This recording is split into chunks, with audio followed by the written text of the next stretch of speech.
Monsieur le maire, pourquoi le salon sur la commune de Coligny-Chamiers? Alors pourquoi ce salon? D'abord parce que j'ai été contacté par monsieur Nguyen, que je connaissais précédemment, qui m'a proposé d'organiser, de prêter la salle pour le salon. Et donc, comme je l'ai dit, je l'ai fait pour plusieurs raisons. Premièrement, parce qu'il y a quand même un grave problème de prise en charge psychiatrique des malades. On est dans un désert médical, mais dans un désert médical psychiatrique aussi. Et deuxièmement, parce que pour briser les tabous et les stéréotypes par rapport à la maladie mentale, et que le salon va permettre une vulgarisation par rapport à la population de ce que peut être la maladie mentale. Est-ce que ça va continuer ce type de salon sur la commune ou c'est premier essai ou vous avez un souhait que ça continue? Alors d'abord, j'ai oublié de dire aussi que j'étais du milieu médical, donc ça m'intéresse particulièrement. Deuxièmement, tout dépendra de monsieur Nguyen. S'il veut pérenniser ce salon, la commune de Coligny-Chamiers essaiera de répondre toujours présent pour un salon qui est d'intérêt public. Pour vous, c'est une forme d'exclusion aussi, parce que ces maladies-là provoquent un isolement, non-acceptation, le tabou de société. Oui, exactement, c'est ce que je disais, c'est pour lutter contre la discrimination, lutter contre l'exclusion. Les malades font partie intégrale de l'humanité et donc c'est pour justement briser tous ces stéréotypes. Donc je vais me présenter, je m'appelle Kim Nguyen, je suis bipolaire. J'ai été diagnostiqué bipolaire en 2010. En 2019, j'ai appris que c'était une maladie handicapante. Et j'ai compris à chaque fois que j'allais à un entretien d'embauche pourquoi les gens me regardaient différemment quand je disais que j'étais bipolaire. Pour moi, la bipolarité à ce moment-là, c'était l'équivalent d'un rhume. C'était un rhume que vous aviez à vie. Donc j'ai compris beaucoup de choses. Et après, quand j'ai su que c'était une maladie handicapante, j'ai rencontré d'autres personnes. Des personnes qui étaient en institution, des personnes qui étaient hors institution aussi. Je me suis aperçu qu'il y avait tout un ensemble de choses à dire, de choses dont il fallait parler. On peut parler entre patients, on a une parole plus libre. C'est beaucoup plus libre qu'on pourrait le penser. Alors il y a certaines personnes, c'est plus difficile d'en parler, parce que tout le monde n'est pas atteint au même point. Il y a des gens, ils sont beaucoup plus profondément ancrés dans la maladie, mais il y a des personnes qui sont plus sur la limite et faire des choses, des fois ça leur fait chaud au cœur, ne serait-ce que d'en parler. Ils n'ont pas plus le sentiment d'être tout seuls et ça aide énormément. Moi je sais par exemple, j'avais fait une carte de vœux autour de la bipolarité qu'on a reprise sur le salon.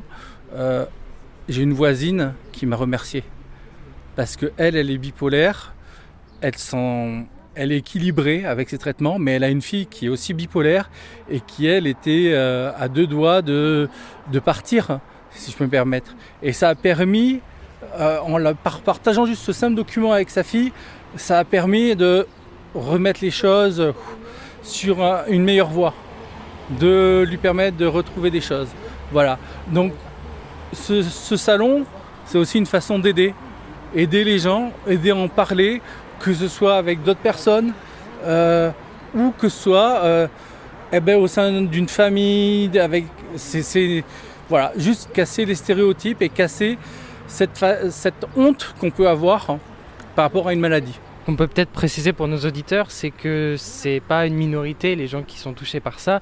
Vous donniez des statistiques, est-ce que vous pouvez en préciser un peu plus? Alors, en France, c'est 1 personne sur 5 qui est affectée par une maladie mentale. Les maladies mentales sont le premier poste de dépense de l'assurance maladie, devant le cancer. C'est vraiment, il y a énormément de personnes qui ont des maladies, mais le problème, c'est que c'est un puzzle, il n'y a pas d'association. Si vous voulez donner, par exemple, à une association pour lutter contre la maladie d'Alzheimer, vous allez donner à France Alzheimer. Pour la myopathie, vous allez donner au Téléthon. Il y a beaucoup d'endroits où vous savez où donner. La maladie mentale, je vous l'ai dit, c'est un puzzle. Il y a une association peut-être par maladie, voire des fois plusieurs. Vous avez les fondations liées à la recherche. Il y a plusieurs acteurs. Et donc tous les dons sont dilués. Et les dons, le fait de ce que ce soit dilué, ça fait que par exemple, il n'y a pas de communication, très peu de communication. Est-ce que vous avez déjà vu une publicité sur une maladie mentale? Jamais. Jamais. Est-ce que vous avez vu une publicité sur le cancer? Est-ce que vous avez vu une publicité sur n'importe quelle autre chose? Vous allez me dire oui. Parce que là, tous les moyens sont centralisés et ça va dans la communication. Alors que là, ce n'est pas le cas. Alors cette année 2025 étant l'année de la santé mentale, vu que l'année de la santé mentale est grande cause nationale, il y a un essai de rassemblement de toutes les structures. Mais bon, on ne sait pas ce que ça va donner, on ne sait pas si ça va tenir, on ne sait pas du tout. Et ce qui est important, c'est d'en parler. Parler, communiquer autour, communiquer différemment. Il y a une chose qui est importante, c'est que tout le monde doit être acteur dans cette communication. Dans cette démarche de changer les choses, tout le monde doit être acteur. C'est autant tout ce qui est institutionnel que tout ce qui est personnel soignant, les aidants, mais aussi les patients. Parce que les patients ont un point de vue particulier. Les patients vont avoir des compétences que n'ont pas les autres personnes. Et ça, c'est très important. C'est aussi important que ce salon-là, c'est le premier en France, qui est organisé par des patients, qui amène un point de vue. Et pour dire, on peut le faire. Les patients, il y a des gens qui sont plus ou moins atteints à différents degrés. Il y en a pour qui c'est très difficile, mais il y en a qui sont atteints peut-être à un degré un peu moindre et qui peuvent aider aussi.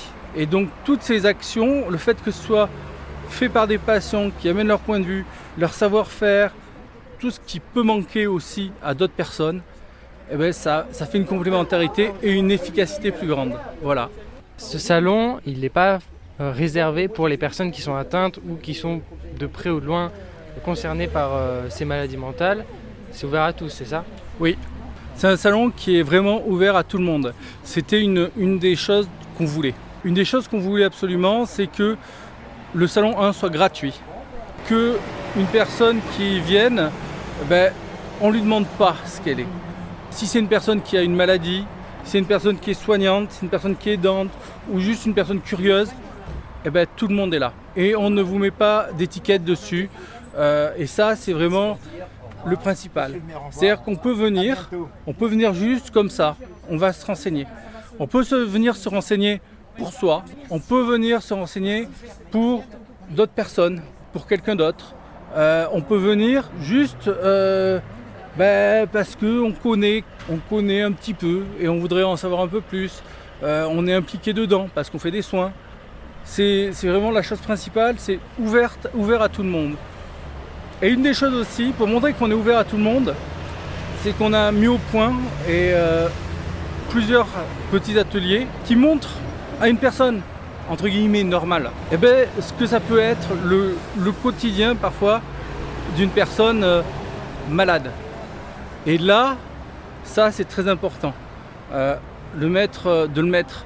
Et on peut par exemple montrer que des fois, une personne, elle peut chuter, mais à chaque fois elle se relève. À chaque fois elle se relève. À chaque fois, on repart de l'avant.